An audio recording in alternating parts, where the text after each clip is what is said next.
So when we're talking about oil futures and the energy market, what happens when you have somebody gambling that the price realized is going to be greater than the contract they hold?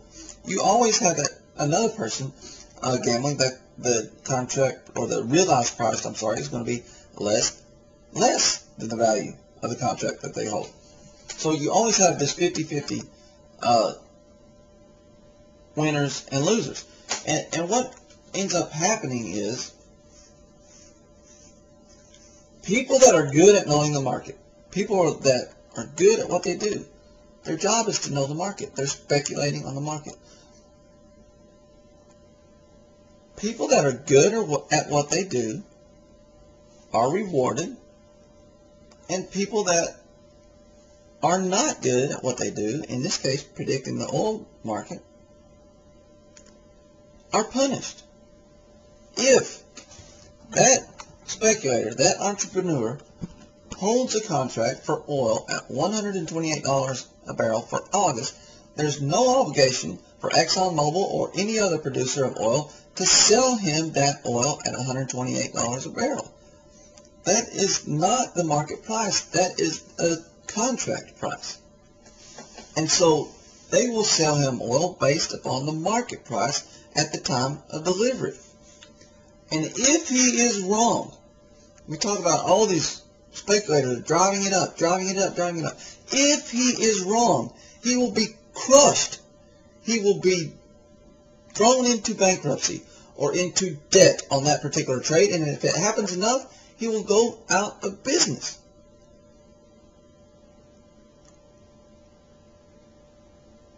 So if this is a bubble that has been created by speculators, just like the speculators market in the real estate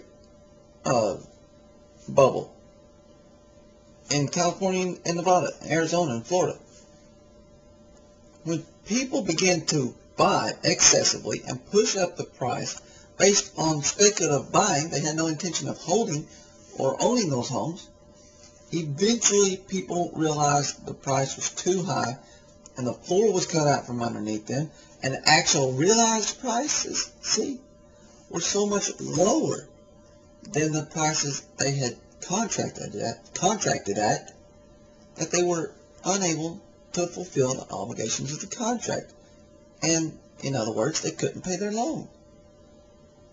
They defaulted. They went out of business. They went bankrupt. So these evil speculators, they cannot arbitrarily drive up the price of oil unless the fundamentals behind the market actually realize it. Otherwise, they'll be losing their shirt at the execution of the contract. But what happens is people get very good at knowing the market. And the people that are good are rewarded, and the people that aren't so good lose, kind of like most jobs. If you're good at what you do, if you're a good salesman, you make money. If you're a bad salesman, you don't make money. Good tire builder, you make money. Not a good tire builder, you don't make money building tires.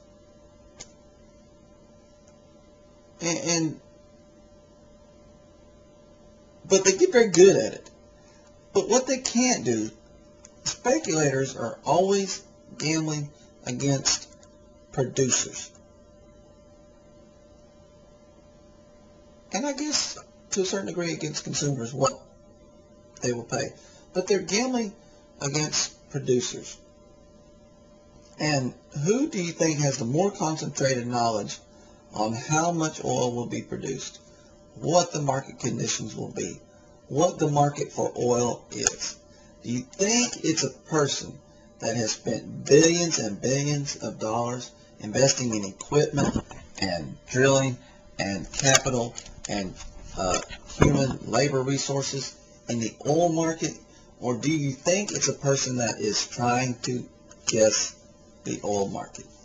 The person that has a better handle on the knowledge concerning the oil market is the producers. And if you look at the speculators as a class, they win and lose 50-50. But as a class, they actually wind up subsidizing, paying the producers to hold on to their product, whatever it is, oil or rice or wheat, and then turn around and sell it to the public. And as a group, they lose to the producers. So all this evil talk about the speculators driving up the price is nothing more than anti-capitalism.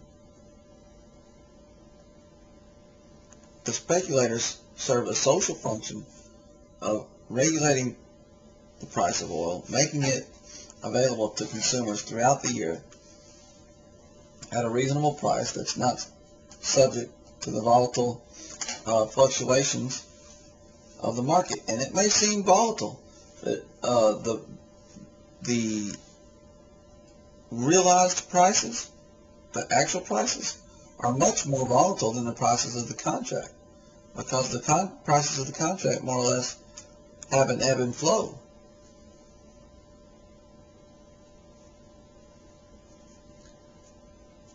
So you can't artificially drive up the price of oil. It's not a self-fulfilling prophecy for the speculators. It's a legitimate function of the market. And actually, without these guys out here doing the speculating, consumers like us, and more, we're indirectly us, but more directly through the purchases that the major energy companies like your electric company and things like that, through the purchases that they make, we would wind up losing our shirts more than if these speculators never existed to provide us with the contracts that stabilize these prices a little bit. So this anger directed towards the speculators is a misunderstanding of the economic function they serve, and I think a general hostile sentiment towards entrepreneurship and capitalism in general. So if you have any more questions, leave them in the comments or email me or something. But that's a little Economics 102, I guess. We moved beyond 101.